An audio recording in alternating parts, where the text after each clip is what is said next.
Let's take a look at the algebraic properties of convergent series. Assume we have two convergent series. We'll represent these with the sum from n equals 1 to infinity of a sub n and the sum from n equals 1 to infinity of b sub n.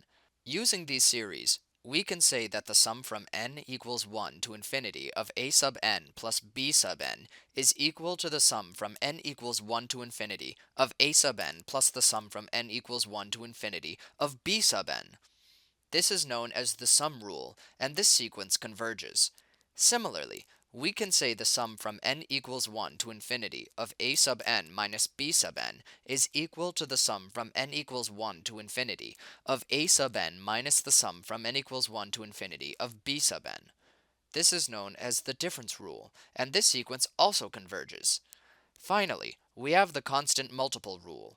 This rule states that the sum from n equals 1 to infinity of c times a sub n is equal to c times the sum from n equals 1 to infinity of a sub n, where c is a real number. Just like with the other two rules, this sequence converges. We can use these rules to evaluate more complicated looking sums.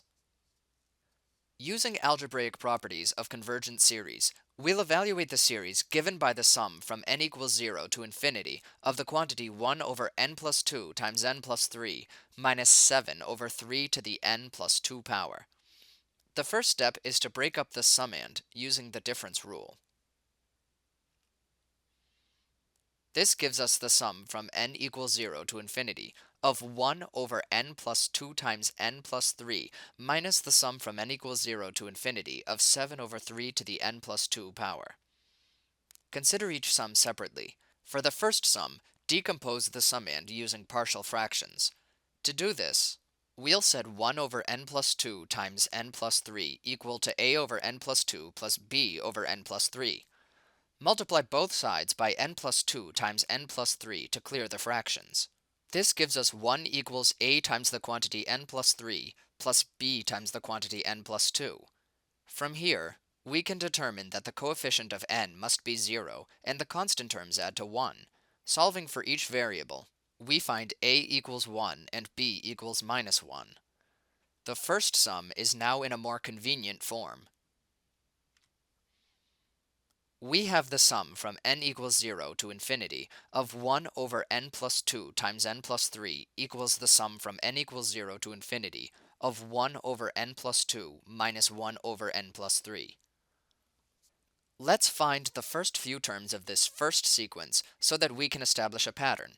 We know we're starting with n equals 0, so we'll plug in 0 for n first. Consider the whole sequence to be a sub n. Then, for n equals 0, a sub 0 equals 1/2 minus 1/3, which is 1/6. Next, calculate a sub 1. This gives us a sub 1 equals 1/3 minus 1/4, which is 1/12. We can use the same method to calculate a sub 2 and a sub 3. This would yield a sub 2 equals 1/20th and a sub 3 equals 1/30th. If we continue with this pattern and add our results together, we get that the sum is 1/2. Now we'll do the same thing for the second term. We have the sum from n equals 0 to infinity of 7 over 3 to the n plus 2 power. Again, we're starting with 0 for n. We'll call this sequence b sub n. Therefore, when n equals 0, b sub 0 equals 7 over 3 squared, which equals 7/9. Next, calculate b sub 1. This gives us b sub 1 equals 7 over 3 cubed, which equals 7/27. Again, we'll find b sub 2 and b sub 3 by substituting n equals 2 and n equals 3 into the sequence. This gives us b sub 2 equals 7 over 81 and b sub 3 equals 7 over 243. Continuing with this pattern, we find that the sum is equal to 7/6. Now that we've found the individual sums, we can evaluate the original series. We had the sum from n equals 0 to infinity of the quantity 1 over n plus 2 times n plus 3 minus 7 over 3 to the n plus 2 power. We broke this up into two series, giving us the sum from n equals 0 to infinity of 1 over n plus 2 times n plus 3 minus the sum from n equals 0 to infinity of 7 over 3 to the n plus 2 power. We have evaluated each of these sums, so we know that this equals 1/2 minus 7/6. Finding common denominators and subtracting, we get -2/3. So the entire sum is equal to -2/3.